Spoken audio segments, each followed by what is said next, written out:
Well, I am Amy Oakton, estate planning attorney and owner of Oakton Law, and we are here for my very first podcast. Congratulations. Thank you. I help my clients plan for incapacity and death, so I talk about death and dying on a pretty regular basis. So I thought I'd share that joy with the world with the podcast. We are here with AJ Jacobson from Edward Jones. Thanks for being on my very first podcast as my guest today. Why don't you just kind of give us an introduction to you and what you do? Yeah, absolutely. Well, like you said, I work for Edward Jones. I'm a financial advisor. We're a full service firm, and I do financial planning for life's most important moments, right?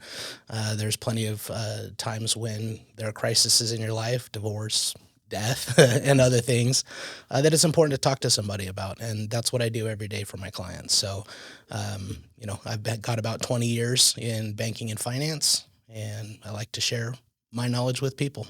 Great. Yeah. Well, thank you for being here today. The topic today is kids and money. So we are actually in kind of an odd, different situation than we've ever been, where we're about to see the largest transfer of wealth that we've ever seen in the history of the United States. And that's because that older generation, sadly, is dying off, but they are leaving quite a bit of wealth to the younger generation. And what I want to talk about today is our generation actually prepared to handle that transfer of wealth? And the way that I'd like to start that is by talking about a money story, and that is kind of the story that you tell yourself about money.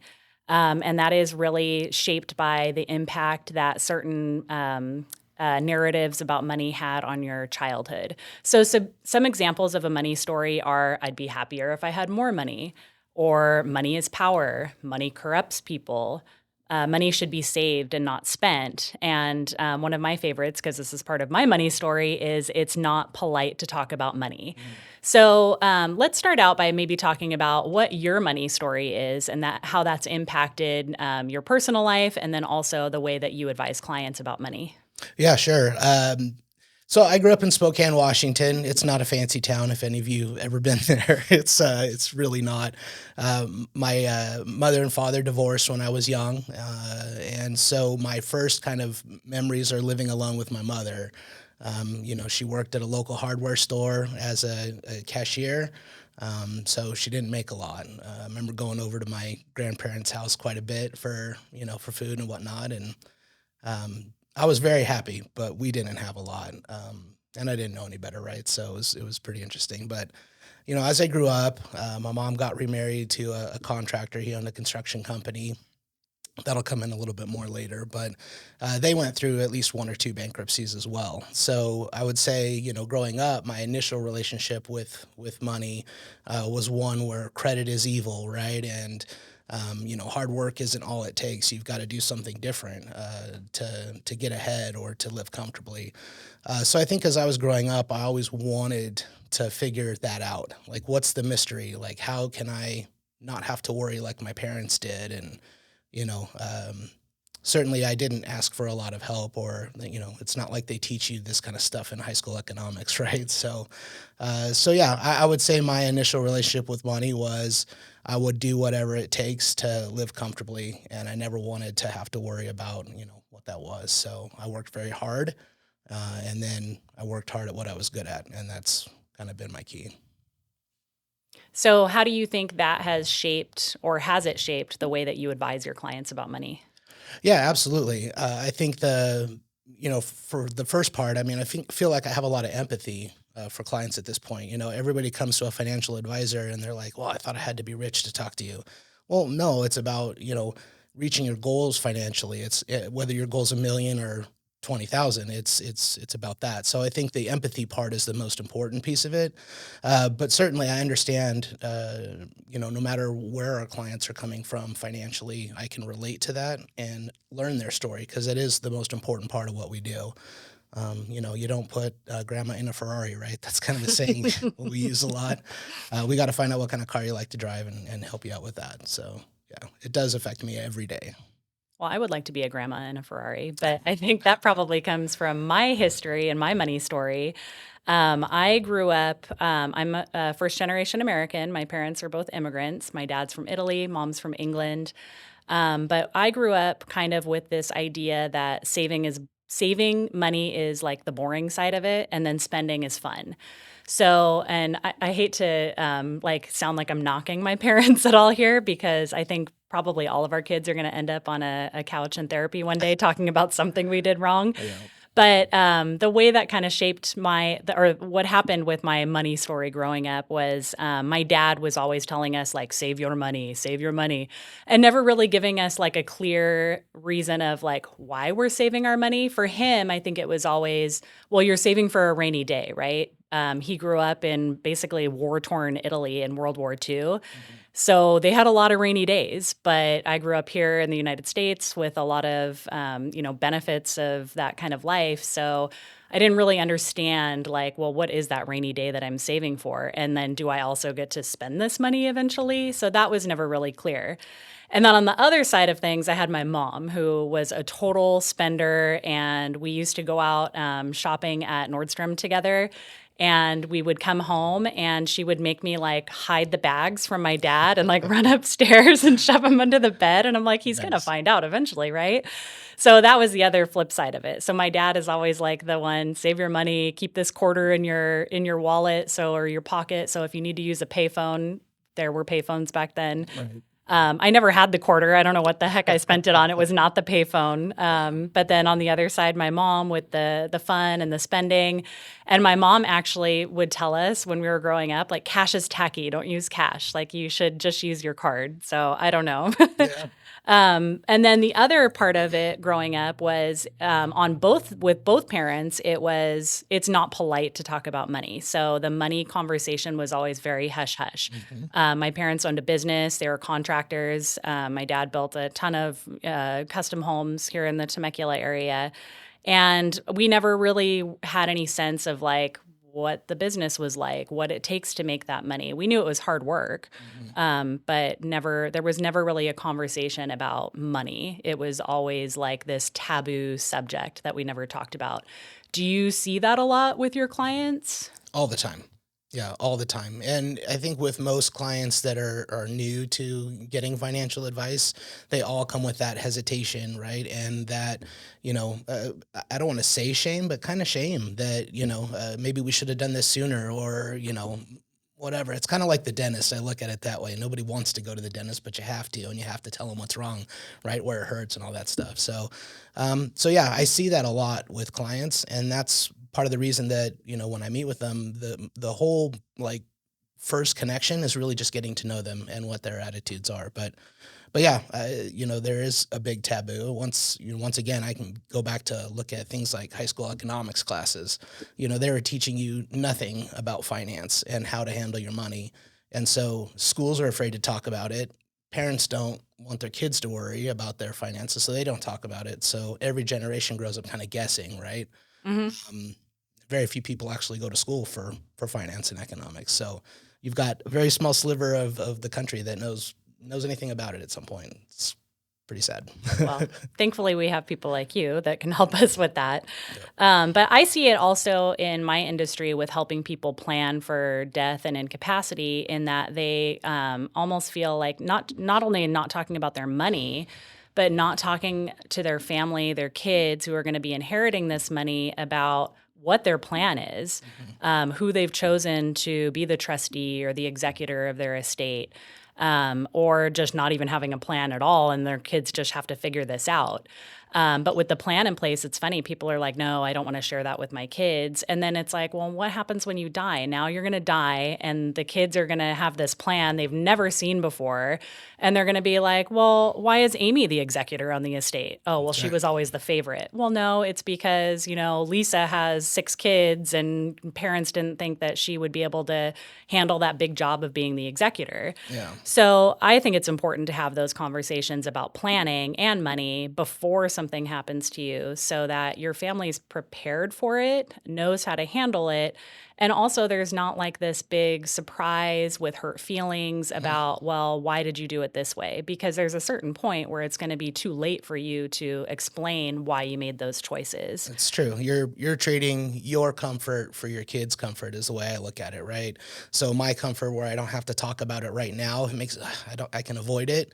But in the future, when you pass, I mean, this is things that your kids are going to argue about unless you have talk to them about it. So, I know with our particular plan, my wife and I, we preferred peace, right? We got the kids all together. Not that we wanted to talk about it, but we wanted to make sure we talk about it now. There's no fighting about it later, and it brings me peace of mind in a different way.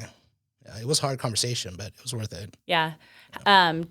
What do you think did your kids tell you like what they felt about that conversation? Well, I mean, they were nervous about it, right? We get them together and they're like, "You're not going to die. Does one of you have cancer?" It was all that. And of course we don't, which is good. Knock on wood, we're healthy.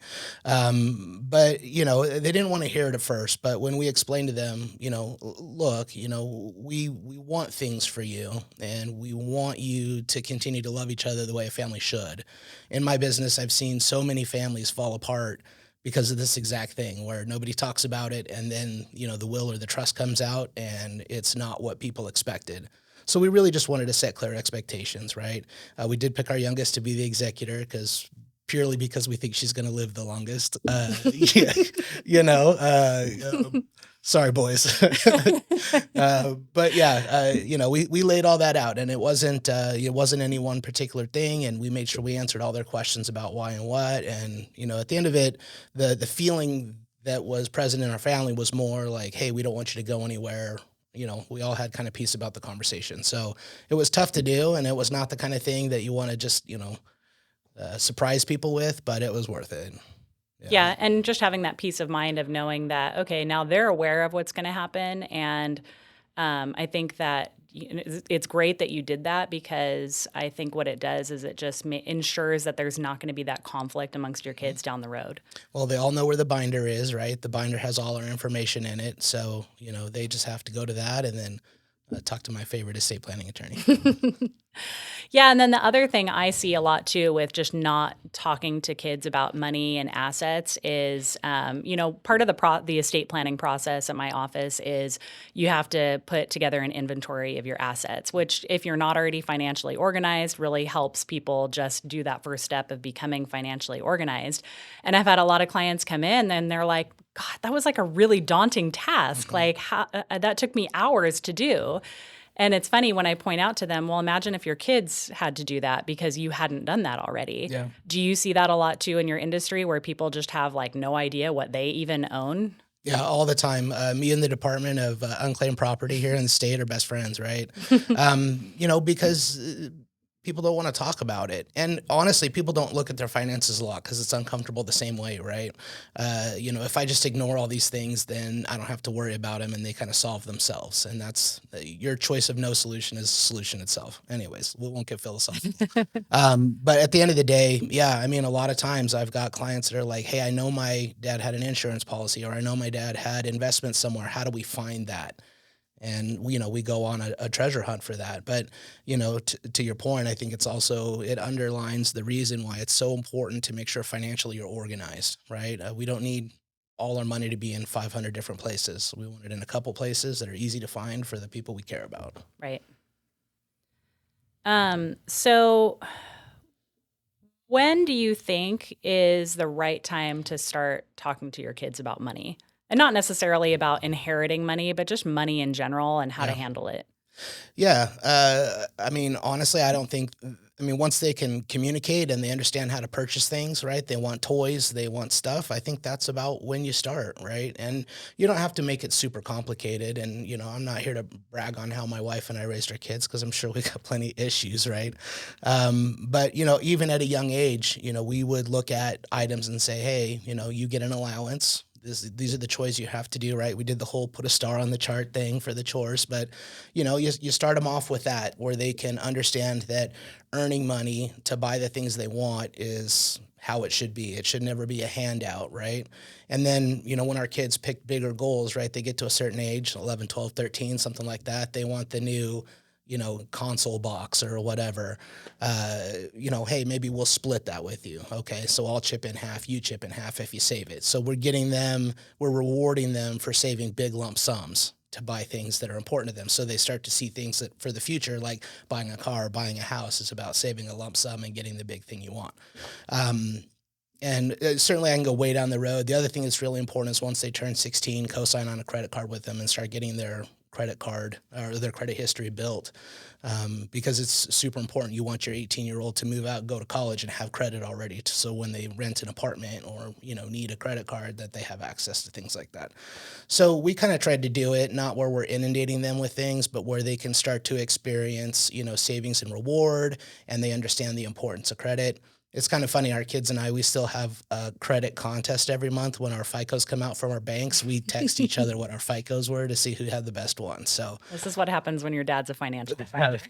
yeah, and your mom's a banker too, right? So I mean, it does end up that way. But we try not to make it a mystery. We always let our kids know that we were saving money for certain things, so they could see how we applied it and did it, and not that we just went out and bought a house one day, or we went out and bought a car. There was thought to it, and we worked towards it. So it's kind of the philosophy. I'm sure there's other stuff, but that's the bulk. Yeah.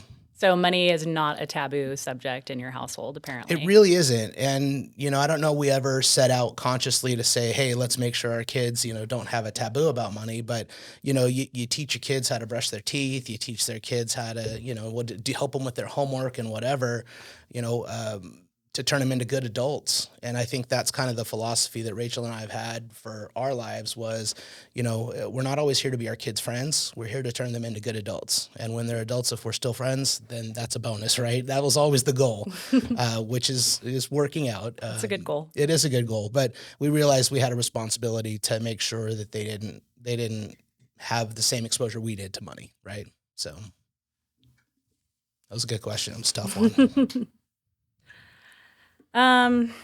Let's see. So you talked a little bit about allowance. What about kids and investing? When do you start talking to them about investing and actually growing their money? Yeah, as soon as they have earned income, right? So when my kids got their first jobs, right? Most of them were 16, one of them was 18, but when they got their jobs, we talked about saving for retirement first thing.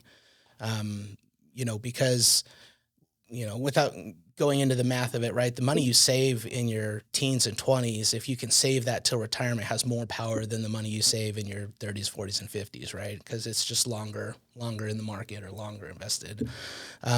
So I got them to look at either a 401k plan if their company had it. And if they didn't, we looked at, a Roth IRA type vehicle for them, but getting them to start saving for that retirement, even if it's just the tiniest amount, right? Because when they're kids, they're not earning a ton of money, but if you can get them to put $10 or $20 aside, hey, consider that a win, and, help them see the vision of what that's going to turn into in the future. So yeah, I think that, that's when you start teaching your kids a little bit about investing. And that's when specifically you teach them that investing is not trading.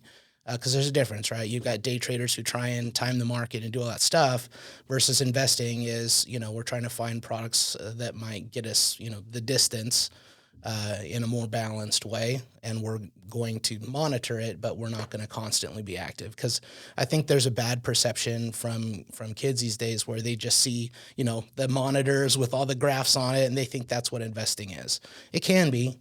But it's not the kind that most or people the do. kind of get rich quick Exactly. kind of mentality. Yeah, we get them to focus on the long term versus that immediate gratification. No, you're not going to be a millionaire next week if we invest in XYZ, right? Right. So I'm going to close out by asking you, what's the best advice you can give parents who want to leave a legacy for their kids and just make sure that their kids will actually know how to handle that when it's time? Go see a financial advisor, really honestly, because there are so many ways to leave money. Some have, big tax implications that you may want to avoid. I mean, if you'd rather have your money go to your kids than the state and the federal government, then, there are plans for that. But also making sure that you've got your accounts organized the right way to make that transfer easy.